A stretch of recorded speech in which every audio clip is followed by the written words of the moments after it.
बड़े विस्तार पूर्वक इस पानी के संकट, नहरबंदी के बारे में जो आपके बीच में बातें रखी थी। पहले दिन से लगातार हम गांव के बीच किसानों से कह रहे थे कि अगर ये बंदी लेने में विभाग कामयाब होता है तो आगे से ये परिपाटी पड़ेगी। कब कोई एनजीटी कह दे कि पानी के मानक सही नहीं है, पानी गंदा है और इसको फ्लैश आउट करके पाकिस्तान भेजना है। अगर पूरे गंगानगर जिले के किसान मिलके इस निर्णय को बदला लेते हैं और लगातार गंगा नहर में सिंचाई सुविधा जारी रखने के अंदर कामयाब हो जाते हैं तो निश्चित तौर पर यह किसानों की ऐतिहासिक जीत होगी। जिस प्रकार हनुमानगढ़ में प्रशासन ने जो गुमराह करने का काम किया था, लगातार हमने किसान मित्रों के बीच में ये बात रखी कि हम कोई लड़ाई के अंदर कोई दो ग्रुप और दो धड़े नहीं है। 2016 से लगातार इस गंगा नहर को बचाने के लिए जब जब हम संघर्ष करने आए हैं, जब जब फसल खरीद की बात को लेकर, बंदी को रद्द करवाने की बात को लेकर यहां पर आए हैं, हमारे विरोधी गांव में प्रचार करते थे। मुझे याद है 2016 का संघर्ष अब 1 जुलाई से शुरू हुआ तो पहली बार चाहे नहर में पानी 500 तक किसान निकल के बाहर नहीं आए। विरोधियों का प्रचार था क्या गंगा सिंह चौक जा तो रहे हो, ये काम रेडी है आपके मगर बुटवाएं, ये आपके मुग्ध में बढ़वा देंगे। लेकिन किसान मित्रों 20,000 की संख्या में आप इस गंगा सिंह चौक पे आए, हजारों की संख्या में पुलिस तैनात थी। आज इस मंच के ऊपर हम दावे से कह सकते हैं कि हमने न किसान पे मुकदमा बनने दिया, न लाठियां चलने दी। जैसे किसान तैयार होके आया, शाम को अपने घर गया और पानी लेके गया, अपनी जीत करवा के गया। और आज भी यकीन दिला रहे हैं, अभी कोई समझौता फाइनल स्टेज पे नहीं है। इस बंदी को लेकर तरह तरह की बातें अधिकारी भी कर रहे थे, कुछ नेता भी कर रहे थे।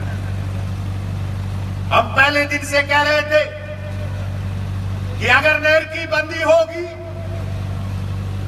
वो 1-2 दिन की नहीं होगी, वो 15 दिन तक जा सकती है।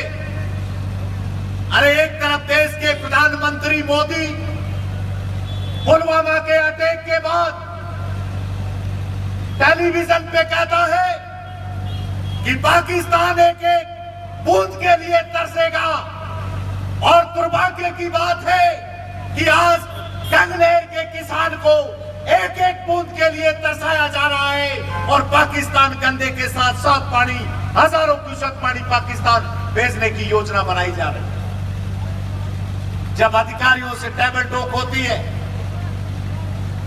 मैं दोपहर में भी जिक्र कर रहा था, अरे इससे बड़ी हैरानी की बात क्या होगी, ये अधिकारी के पास जवाब नहीं कि पानी नहर को बंद करवाने वाला कौन है। अधिकारी के पास जवाब नहीं है यह बंदी कब तक रहेगी, नहर के अंदर, खेत के अंदर पानी कब आएगा। जब ये सवाल हम करते हैं कि यार कोई बोल रहा है घंटे बंद, कोई बोल रहा है 7 दिन बंद और कोई कह रहा है 15 दिन बंद। अरे आप अधिकारी हो, आपने कार्यक्रम बनाया है, कम से कम भैया ये तो बताओ भी आपके कितने दिन इसमें लगने वाले हैं, कितना पानी पार जाने वाला। मुझे अफसोस है, मैं पिछले दिनों रामला क्षेत्र के अंदर गया था, काबिल हेतराम जी को बता रहा, 2002-03 के अंदर 4 में उस इलाके में ऐसे हालात पैदा हुए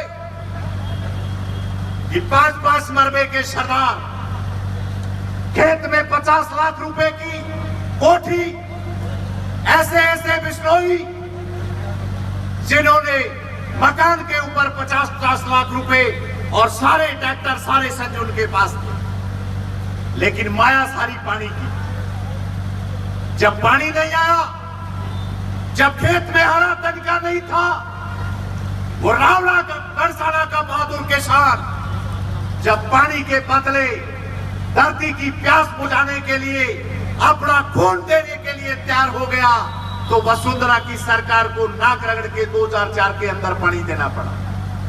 आप ताजुब करोगे, ढाड़ियों के अंदर रावला 50% ढाड़ियों के अंदर बसता।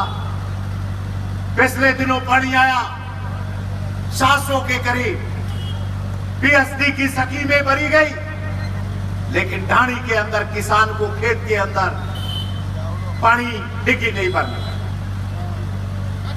और पानी के लिए उस इलाके में भयंकर संकट और त्राही चल रही। अरे एक तरफ अन्न पे कटोरे कहने वाला 3-3 परियोजनाओं वाला जिला पानी के लिए तरसे, और दूसरी तरफ सरकारें और बिगड़ेल अधिकारी इस गंदे पानी के साथ उससे भी ज्यादा साफ पानी मिला के पाकिस्तान की तरफ धकेल सकते हैं। लेकिन हमारे गंग नहर के किसान को 10 तारीख से पहले से लगे हुए संघर्ष करना पड़ा। और एक अफसोस आखिर में मैं कह रहा हूं, यहां कई नेता जब हम 2 साल पहले आते थे, गौड़ साहब पंजाबी में भाषण देते थे, राजकुमार जी को वसुंधरा बड़ा पूरा कर रही है। इतने में सोना भाई आ जाती थी फेशियल करा के, जी वसुंधरा बहुत माड़ी है, किसान के साथ बड़ा गलत कर रही थी। अरे वो चोड़े पाड़ने वाले कहां चले?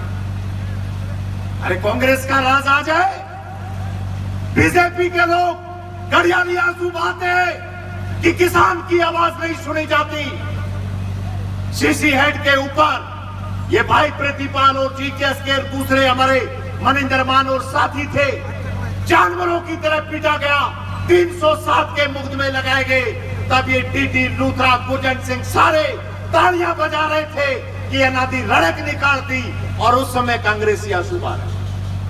राज पलटी लगी, राज उनका, और जब उनका राज आ गया तो अब वो घड़ियाली आंसू बहाने जा रहे हैं। लेकिन अफसोस है कि आंदोलन में आना दूर की बात, एक लफ्ज तक नहीं बोला उन्होंने, अखबार में लाइन तक नहीं दी कि गंगा सिंह चौक पे 48 डिग्री टेम्परेचर में 80-80 साल के जो बाबा बैठे हैं, जो नौजवान बैठे हैं, उनकी मांग जायज है, बात सुननी चाहिए। कोई किसान मित्रों साथ देने के लिए तैयार नहीं। मैं ज्यादा कुछ नहीं कहते हुए चीफ इंजीनियर अंदर आ गए। नेता लोग जो है गए थे, वो जाए, और एक शर्त के ऊपर समझौता हर आदमी को मंजूर होगा कि जो ये कह रहे थे कि 15 से गंग नहर के भट्टे लग जाएंगे, नहर के अंदर पानी नहीं आएगा, उनको चेतावनी है कि पानी आएगा, खेत में पानी लगाएंगे, किसी बात के ऊपर हम भट्टे को मंजूर नहीं करेंगे, ये हम अंदर तय करेंगे।